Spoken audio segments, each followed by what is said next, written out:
habang nararanasan din natin tong mga ganitong klase ng hamon sa buhay, dala po ng mga kalamidad, yung ibang mga local officials natin umalis, nagpunta ng London, nagpunta ng Germany, so kung nagpunta ganito, ng United Kingdom.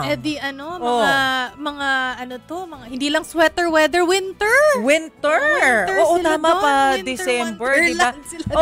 So yun yung hindi ko alam kung ano yung dapat nating maramdaman. Dahil base nga po doon sa tala na ibinigay na Undersecretary Claire Castro kahapon, based din po ito doon sa listahan ng DILG, ito mga opisyal ng Cebu na humingi ng Foreign Travel Authority mula po sa DILG noong Setyembre. So nakahingi naman yung iba sa kanila, yung iba po ay merong authority to travel na in-issue ng governor at meron pong approved Foreign Travel Authority mula po sa DILG para magpunta nga po dyan sa UK. So, ano naman siya? Permitted naman. May permiso naman. Wala yung sa gobyerno. Iba. Tsaka, pero, di ba, may sinasabi siya, DILG Sec John Vic Remulla na kahit pa meron kang permit, kahit may authority to travel, pero kung alam mo naman, di ba, a few days ago, alam na natin na darating dito si Uwan, Super Typhoon Uwan. Lahat tayo takot. Pero Super Typhoon. Pero kung aalis ka pa rin, dapat daw bawal kasi yun eh. Kasi dapat, kung nangyari yung kalamidad, yung delubyo, yung krisis sa lugar mo, ay dapat nandun ka.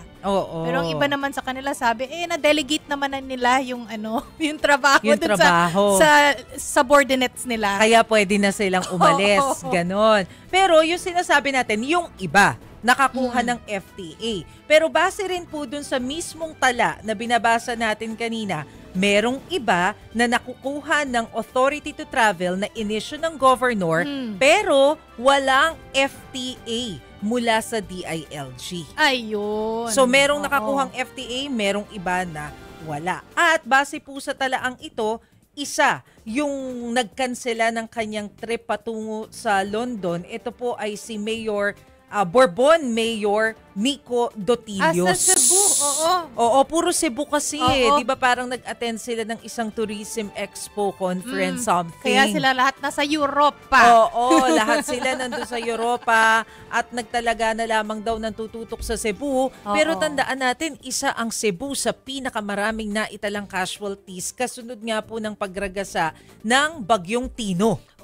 At marami nga nagsasabi kung sana nandun sila, baka the situation would have been better handled.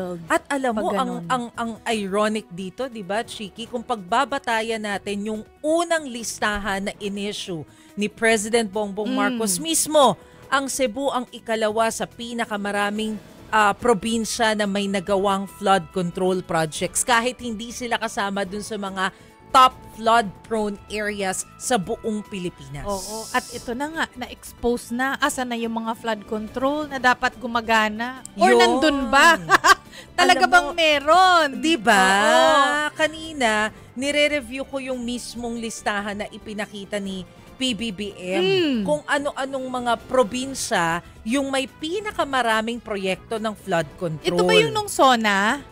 Di ba? Remember, after nun, nag-press briefing siya. Nagpakita siya ng mga numero nung binuking niya na meron palang mga problema sa flood control. Base dun sa nilabas na talaan ni PBBM, ang number 1 na probinsyang may pinakamaraming proyekto ng flood control ay Bulacan, na alam namin natin na maraming ghost projects. Nakatutok nga dun ngayon, di ba? Hindi PWH ngayon. Ayun na nga. Pangalawa, ang Cebu. Na binayo rin talaga ng husto ng bagyo kaya naka-experience din sila ng pagbaha. Ikatlo, naka-experience din ng matinding pagbaha. Saan? Isabela. Pero wala yung Metro Manila dyan, di ba? Di ba lagi tayong binabaha dito? Pero wala dun, no? Wala tayo sa wala top 10. Wala sa priority.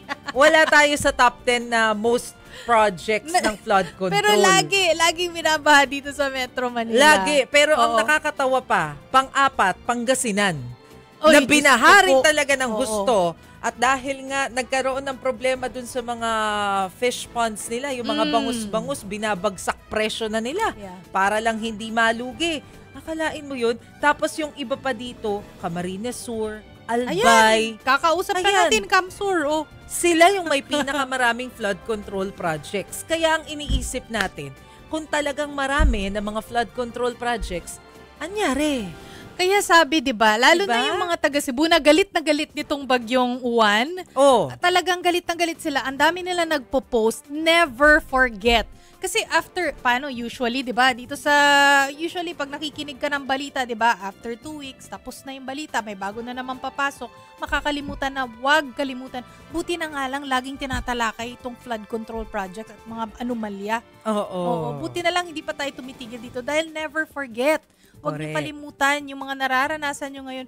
Yung iba kasi, di ba pag nag-re-report yung ating mga mobile journalists, sinasabi, sanay na yung mga taga rito, ang ginagawa na lang nila, hindi sila aalis dito, ilalagay na lang nila sa second floor, yung mga gamit nila, nasanay na, ang sama. ang sama, no? Nasanay Hindi sa tayo baha. dapat nasasanay ng Oo. ganyan. Dapat maningil tayo dun sa Exactly. mga nakaupo sa pwesto. Kaya yung mga Dapat. nagigibang bansa, habang kasagsagan ng bagyo, sabi nga, iimbestigahan ng DILG, hihingan ng paliwanag, dahil kung valid naman yung reason, pakikinggan. Pero kung may violation, dapat din naman kayong managot. Sabi nga ni Yuse Claire Castro kanina, ayaw ni Presidente ng chill-chill. Dapat hindi naman nag-chill-chill sa mga panahong to. Oo.